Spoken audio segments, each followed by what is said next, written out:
Muy buenos días a todos y ¿qué tal? ¿Cómo estáis? Feliz viernes 21 de abril de 2023. En este episodio es el número 82 de Pregunta a Jorge. Y como venimos haciendo en los últimos, vamos a hablar hoy sobre la solicitud de la incapacidad permanente. Os daré un breve resumen sobre las cosas más importantes y luego contestaremos a preguntas que nos ha hecho la audiencia pues, en nuestras redes sociales durante esta semana sobre este aspecto.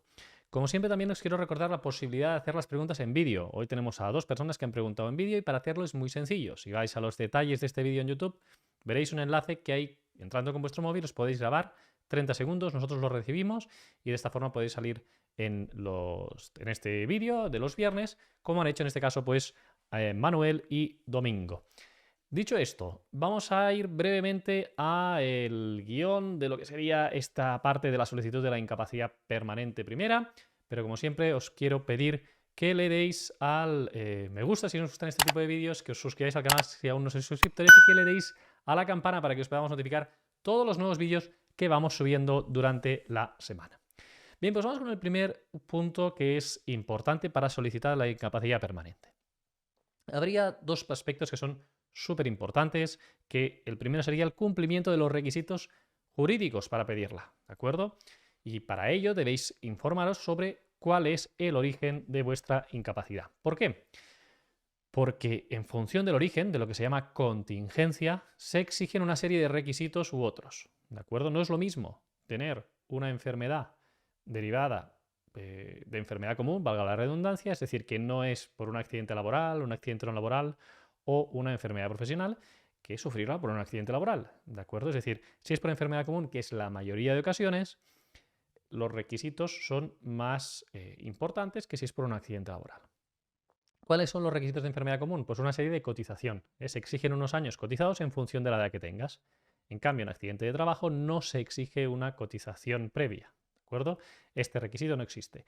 Y luego tenemos otro, es el de la situación laboral. Se debe estar de alta, es decir, cotizando a la seguridad social, o asimilado al alta. ¿De acuerdo? En desempleo, en baja médica, sellando como demandante de empleo, sin interrupción desde la última actividad, convenio especial, es decir, que hay otras situaciones en las que podemos estar en esa situación. ¿De acuerdo? Esto es lo primero, ¿vale? Es decir, asegurarnos de que cumplimos los requisitos legales y calcular qué pensión nos va a quedar antes de iniciar nada, ¿de acuerdo? Para ello podéis hacer uso de nuestra calculadora gratuita de incapacidad permanente que la podéis encontrar en nuestra página web.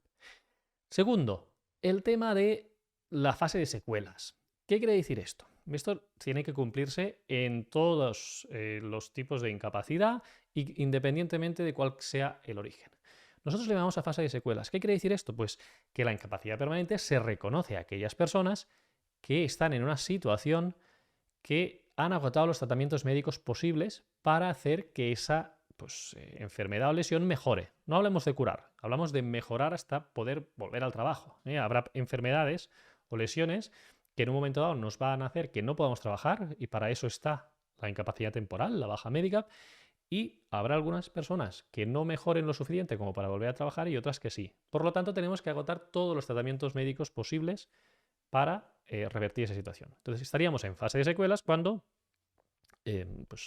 yo ya he hecho todo lo posible por estar mejor, todos los tratamientos que hay, y aún así no mejoro y no puedo trabajar, o directamente es que no hay tratamiento. Podemos estar en una fase de secuelas directamente si yo tengo una amputación de las extremidades inferiores, ¿no? De las piernas, pues ya tendré una fase de secuelas. Por desgracia no habrá una mejoría ya. O si tengo una neuritis óptica o un desprendimiento de retina que no es reversible, pues en ese caso no hace falta que agote ningún tratamiento porque no hay más tratamiento. Ya estoy directamente en esa fase de secuelas y no hace falta incluso ni que esté de baja médica, a diferencia de mucha gente que piensa lo contrario. Eso es lo más importante, ¿de acuerdo? Cumpliendo requisitos jurídicos y requisitos médicos. Segunda parte, el tema de los informes médicos. Los informes médicos son esenciales y a poder ser públicos. Los privados no tienen tanto valor, se pueden ganar también incapacidades, pero efectivamente es muy importante que sean informes públicos. Una vez tenemos esto, que cumplimos los requisitos legales, tenemos clara que estamos en esta fase de secuelas y ¿qué es lo siguiente? Pues que tengamos esos informes médicos que acrediten esa limitación funcional, la gravedad. Tendríamos que pues dar el paso ya de presentar la incapacidad permanente. Hay dos formas de hacerlo. Podemos hacer una solicitud por nuestra parte como trabajadores o podemos esperar a que se agote una baja de 18 meses. En algunos casos no es necesario agotar la baja y se puede solicitar antes. ¿De acuerdo? Para ello es importante que podáis contactar con un abogado. ¿Cómo se hace esta solicitud? Pues se hace por la sede electrónica de la Seguridad Social. Si entráis en la página web, desde ahí podéis solicitar. O sea, se descargaréis un formulario, un PDF, que lo podéis rellenar, lo presentáis y a partir de ahí se inicia ese expediente de incapacidad permanente. Es importante que tengáis en cuenta una última cosa sobre solicitar la incapacidad, que es el plazo de resolución. El INS tiene 135 días hábiles desde que habéis presentado la solicitud para contestaros. ¿De acuerdo? Esto es importante que lo tengáis en cuenta. Muy bien, y ahora vamos a pasar con las preguntas de la gente, que seguro que es muy interesante y podemos matizar esos conceptos de la gente, no sin antes explicaros el servicio de Premium. Y para ello, como siempre, tenemos a Patti, que nos explica con más claridad qué es el servicio de Premium. Si te ha parecido interesante esta charla de Jorge, debes saber que haciéndote suscriptor Premium podrás acceder a directos mucho más completos cada semana de 45 minutos de duración y donde además podrás participar.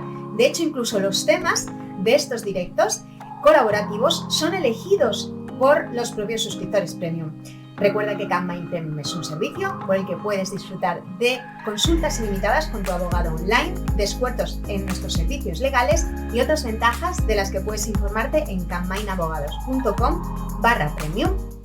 Bien, gracias Patti por la aclaración como siempre. Y vamos con las primeras preguntas. En este caso, la primera pregunta en vídeo que nos hace Manuel, dentro vídeo. Hola, buenas tardes, me llamo Manuel. Quería hacerle una pregunta en relación a la discapacidad.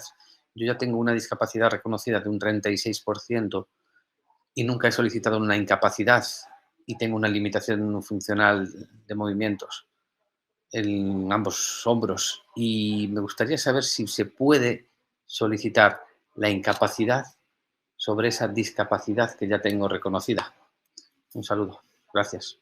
Bien, gracias por la pregunta, Manuel. Es muy importante también esto. Mucha gente tiene la confusión y se piensa que el hecho de tener una discapacidad es necesario para solicitar una incapacidad permanente. Pues bien, no es necesario. Hay personas que solicitan la incapacidad sin tener una discapacidad previa y también debéis saber que el hecho de tener una discapacidad no os da más opciones de tener una incapacidad permanente. Son cuestiones distintas, se valoran cosas diferentes y por lo tanto, pues no te puedo decir que por el hecho de tener un 36 vayas a tener una incapacidad o no. Hay gente que tiene una incapacidad e incluso no llega a un 33 y viceversa. Hay gente que tiene una discapacidad muy alta que no es una incapacidad permanente y por lo tanto son cosas totalmente separadas.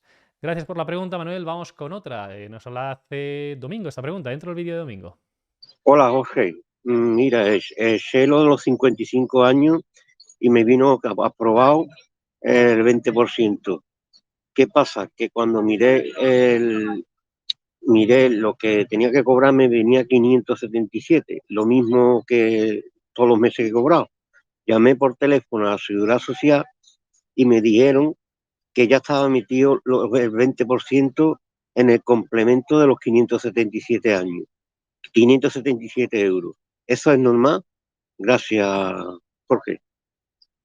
Bien, gracias Domingo. Seguramente lo que pasa en tu caso es que tienes una base reguladora muy, muy baja, a lo mejor de 100 euros o menos, y eso se debe seguramente a que hayas cotizado poco y que te hayan dado la incapacidad seguramente por el régimen de autónomos, ¿de acuerdo? En ese caso, ¿qué pasa? Que se complementa la pensión de incapacidad, ¿de acuerdo? Hay un complemento a mínimos y en tu caso el hecho de sumar este 20% hace que no superes esta cuantía que nos hablabas de estos 577 euros y por lo tanto es normal que te suceda eso. Es decir, que cobras lo mismo con 55 que con 51 porque el complemento del 20% no llega a la pensión mínima y esa es la situación que debe ocurrir en tu caso, sin perjuicio de que puedas consultarlo con nosotros, te puedes hacer premium también y así lo vemos y te podemos estudiar el caso y decirte alguna cuestión más. Pero sería eso, seguramente es porque queda absorbido por ese complemento a mínimos que estás cobrando. Gracias por la pregunta, Domingo. Vamos con otras preguntas. Desde TikTok nos pregunta Joker, quiero solicitar la incapacidad, pero mi cardiólogo pasa totalmente de darme un informe de si estoy o no capacitado para un trabajo de esfuerzo físico y de estrés constante. ¿Qué hago? Bien, lo que es importante en este caso, Joker, es que la forma de plantear la solicitud del informe al doctor no debe ser esta. No debe ser, hazme un informe diciendo si estoy capacitado o no lo estoy para trabajar. Y no lo debe hacer, no te va a favorecer eso. Lo que tiene que hacer es un informe del estado actual. Y, por ejemplo, que te va a constar la clase funcional de la New York Heart Association, ¿no? Y una clase funcional entre 1, 2, 3, 4, y eso a nosotros los abogados ya nos sirve para ver qué capacidad cardiológica tienes para trabajar, que va a constar si tienes pues, disnea, ¿no? a mínimo esfuerzo, o si tienes disnea al esfuerzo moderado, es decir, eso nos puede servir. De los doctores no les pedimos que nos digan si podemos hacer o no nuestro trabajo, que eso le va a corresponder decirlo al inspector médico o, en un ulterior caso, a un tribunal, a los jueces, sino que lo que le debemos pedir es nuestro estado actual, ¿de acuerdo? ¿Qué no podemos hacer? ¿Qué limitaciones tenemos por esa patología cardiológica? ¿De acuerdo? Y eso sí que lo debería hacer, os lo debería poner, y una vez tengas eso, pues ya te puede servir para solicitar una incapacidad. Gracias por la pregunta. Vamos con más preguntas ahora de YouTube. Victoria dice, soy limpiadora, tengo 53 años y 24 cotizados. Hace 15 meses me pusieron un stent y desde entonces tengo dolor de la ingle y en la columna tengo 3 hernias. También tengo túnel carpiano. ¿Tendría opción a una incapacidad? Bien, lo tendríamos que estudiar en concreto.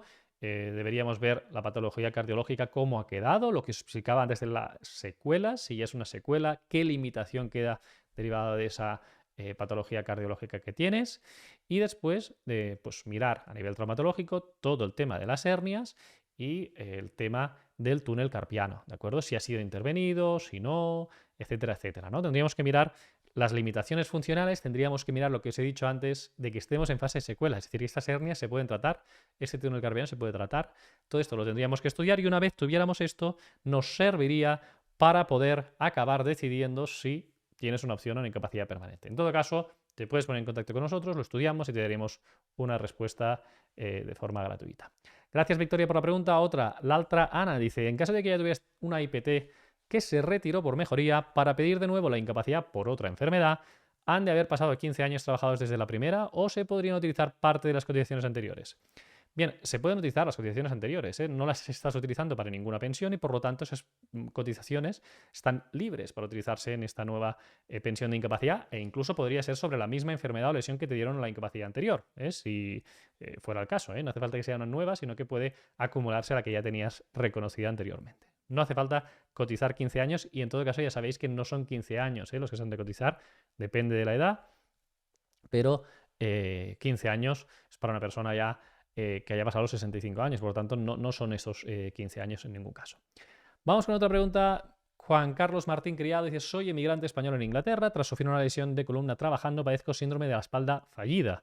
Tengo concedido la gran incapacidad por las autoridades inglesas, pero quiero volver a España y solicitar la incapacidad allí. Tengo cotizado 25 años en España, ¿qué me aconseja?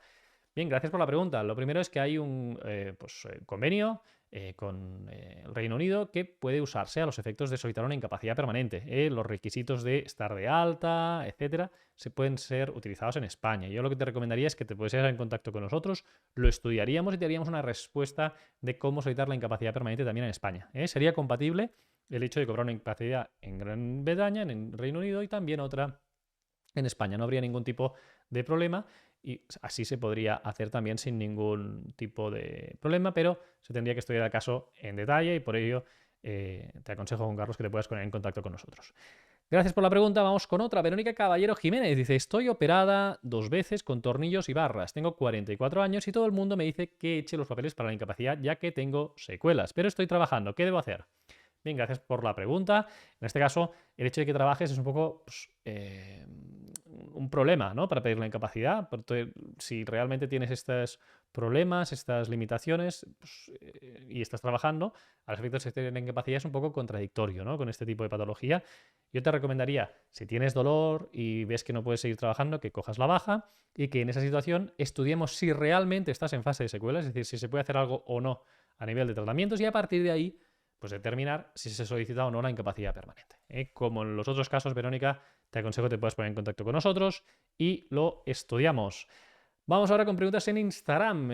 Abri dice, tras acabar los 18 meses de IT y dar el alta sin estar bien, recurrí el alta y a la vez solicité la incapacidad. ¿Cuánto pueden tardar en responder? ¿Hay algún caso que sea estimado y no haya que ir a juicio? Bien, gracias por la pregunta. Lo primero, si has hecho una reclamación previa, para el tema del alta no tiene sentido porque no se va a prorrogar la baja, ya se ha agotado y no tiene sentido. Por el tema de la incapacidad permanente sí que podría tener sentido. Desde que has interpuesto esa reclamación previa, tienen 45 días hábiles para contestar. Si pasa ese plazo, se entiende desestimada esa reclamación y entonces a partir del día en que se entienda estimada tendrías 30 días hábiles para interponer la demanda judicial. ¿De acuerdo? Y por lo tanto tienes que calcular estos días hábiles que te he comentado. Vamos con, bueno, comentaba si hay algún caso estimado antes de ir a juicio. Muy pocos, la reclamación previa, pues menos de un 5%. Esas son las estadísticas que hay, más o menos, en las que se da la razón, ¿de acuerdo? O sea, que ya puedes contar que lo más probable es que, en caso de que quieras continuar, tengas que ir a juicio.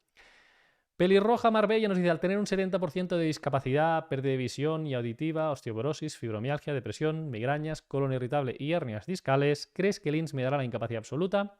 Bien, pues lo tendríamos que ver. En este caso, ya os he dicho antes que discapacidad e incapacidad no tienen nada que ver y que aunque tengas un 70 te podrían denegar la incapacidad. Los requisitos son otros y tendríamos que ver de todo este elenco de patologías que nos has dicho, cuáles de ellas pues pueden ser consideradas que estás en secuelas ya y luego, aunque estén en secuelas, pues qué alcance tienen, si son graves o no, si limitan de forma grave o no. Y por lo tanto te diría, ¿se podría conseguir? Sí, pero depende. Tendríamos que estudiar todos esos informes pues de neurología, de reumatología, del oftalmólogo, del otorrino, del reumatólogo. Todos esos informes los estudiamos, vemos si se está en secuela o no. Una vez si se está en secuela, valoramos los informes si son graves o no para pedir una incapacidad y a partir de ahí pues decimos, ¿se puede una absoluta? Sí o no se puede, ¿de acuerdo? Gracias por la pregunta y vamos con la última de hoy de Vicente Antonio Vidal. Dice, a los 18 meses de baja la Seguridad Social me concedió la incapacidad total, pero fui a juicio y me subieron a absoluta. La Seguridad Social recurrió pero perdió y ya es firme la sentencia. Tengo que cobrar atrasos. ¿Cuánto tardaré en cobrarlos? Es en Valencia. Bien, pues tardarás más o menos unos 4 meses, 4 o 5 meses es lo que está tardando el Departamento de Pagos y Sentencias del INS en Valencia en hacer el pago de esos atrasos. Lo que diría es que te pongas en contacto con tu abogado y te pueda decir un poco más en concreto que están tardando ahora, pero más o menos ese sería el plazo. Muy bien, y lo dejamos aquí. Nos despedimos, como siempre, en este caso, con los agradecimientos. Y tenemos a Olga Salgado que dice muchísimas gracias, a Ania Álvarez que dice muy útil la información y a Muñi 10 que dice gracias por todo. En definitiva, muchísimas gracias a vosotros por estar un viernes más aquí en este Pregunta Jorge. Y no me queda otra que pediros que nos sigáis y que desearos, pues como siempre, un feliz fin de semana, que disfrutéis también de San Jorge, de San Jordi en este fin de semana y nos vemos la semana que viene aquí con nuevos vídeos pensados especialmente para todos vosotros. Un abrazo enorme.